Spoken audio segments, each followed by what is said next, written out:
Hi everybody, this is Dennis, and I'm going to do a full review of the Eaglemoss. This is the USS Enterprise NCC-1701 Phase 2 concept.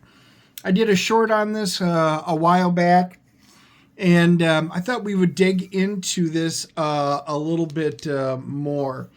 At one point, the original Starship Enterprise from the original series, the TOS, they needed to update it because they were going to do a new Star Trek television show about 1978. They were getting a lot of the cast back, but at that time, Leonard Nimoy was going to be replaced by another Vulcan science officer. But one of the things that they definitely wanted to do was show that the Enterprise had advanced, it had gone through a refit, and something great for TV. So they asked Matt Jeffries to, create something new, something special for TV. So that's what they started working on. In this video, we're going to dig into some of the changes. We're going to look at some of the concept art, and then eventually what happened. So let's just look at the concept art a little bit, and we'll do a close-up of the actual figure with it. You can see the book that comes with it. It does give you some information. It does have a lot of the original stylization of the original Enterprise. You'll notice even on the top they added some more detail to it. They actually showed the photon torpedo tube launchers, which on the refit, which shows up in the motion picture, it's more prevalent. The Bussard collectors are changed, but like I said, to show what Matt Jeffries did, this is what it was going to look like. You can see it would say NCC-1701 on it. It would have the Starfleet Delta. The warp nacelles were completely redesigned. So you can tell that from the motion picture, it looks very similar. The Bussard collectors, instead of being round and circular, they were going to light up. And you can see some of the detail was increased. Even the back of the warp nacelles are changed. But, they asked Jeffries for the design, so he came up with, some different options. You can see the dish was going to be originally drawn to be a little bit different. And it was cool because, Matt Jeffries did such a great job with it. Why would you not turn over? But these are some of the concepts for it. You can see the main hull. You can see, look, he's even got notes. More inset. Basically they wanted it to look cleaner instead of having things sticking out quite so far. But, it's really cool. Being able to see the process that they had on it. The dish, where it was going to be, the main saucer, the secondary hull. And they built the model for it. So there is the model, and you can see this is as far as they got. You can see the blueprints, the design for it.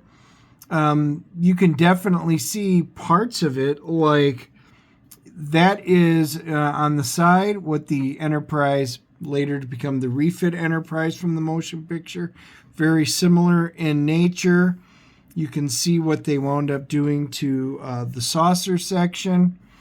And definitely, but this is cool.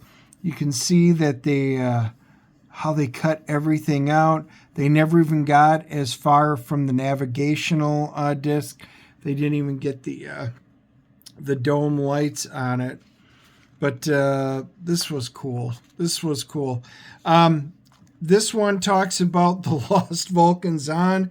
This was the gentleman that was going to wind up replacing Leonard Nimoy. They had offered him a contract. He said it was too low, so we're just going to go ahead and replace it. But then here's the concept art for what the bridge would have looked like. You know, the big navigational that sat between Chekhov and Sulu.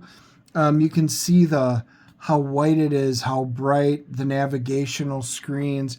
Definitely different than what we got from both the original show, not to mention the motion picture. So the reason they never wound up going forward with it was, see the exit of Zahn. He wound up not making the new show because they wound up not using this Enterprise because they decided instead of doing a 13-episode series, which this was slated for, it got turned into a motion picture. Ilea was going to be on it. Decker was going to be on it. But it was going to be different than what it wound up being. And you can see some of the distinctions. Let me show you. You're going to remember this. This was the picture that came out for Star Trek The Motion Picture.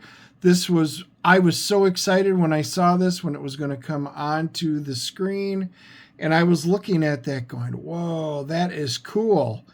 And this looked nothing really like what the motion picture Enterprise came out as, because that was the drawing. You can actually see the NCC-1701. Like I said, this is just a different angle on it. Well, here, why don't we do this? And we're going to bring this in for a close-up of it. We have a lot more time to tell you to show you than we did on the short. You can see the NCC-1701. There's the Delta, and you can definitely see, look at that, the warp nacelle, how it's got the lineage, really the line and the styling, which makes it very different from the motion picture. I know a lot of you guys are asking, well, why didn't they just use it? You know, they created or were in the process of creating a new model. And, you know, you can see some of the details. There's a lot of similarities, but there are differences down there. This is cool. The answer is you can see how plain this is. The models for television do not have to be that super detailed. Television was low resolution, and let's see, you can even see the photon torpedo launcher right down in there. But for movies, there has to be a lot more detail. So even though you can see what they did with the saucer section, they put in the grid panels, and you can see they put some of the other markings and stuff on it. This was nowhere near detailed enough to turn it into a really good, this would not pass for movies. So they actually scrapped this, and they wanted to go back to the drawing board again, take some of the concepts from the Phase 2 one and integrate it into the motion picture. And yeah, I'll do another video on the motion picture with showing you some of the details for it, but you can definitely see it. This is cool. Like I said, this is something that never came to fruition. I really would love to see them have done something with this version. Maybe let's do an episode with it, and maybe make it part of canon somehow. But that was not to be. We will have to wait and see whatever they do. You can even see the where the impulse engines are back there. Like I said, a lot of similarities between the two, but yet it's also different. So guys, that's going to wrap this up. Just wanted you to get a bigger detail, because I know I put this out on, I think it was Facebook and X, and asked who knew what this was, and almost nobody got it right, because it's not very well known. And so anyways, I always want to hear what you guys have to say. You can see down here the refit of 2271. I always want to hear what you guys have to say. Leave your comments down below. Let me know your thoughts on it. Do you own this? Are you an Eaglemoss fan? Because as far as I know, they haven't even put out an AMT model or anything. Not that I do models any longer. But anyway, guys, leave your comments down below. Hit that like and subscribe button.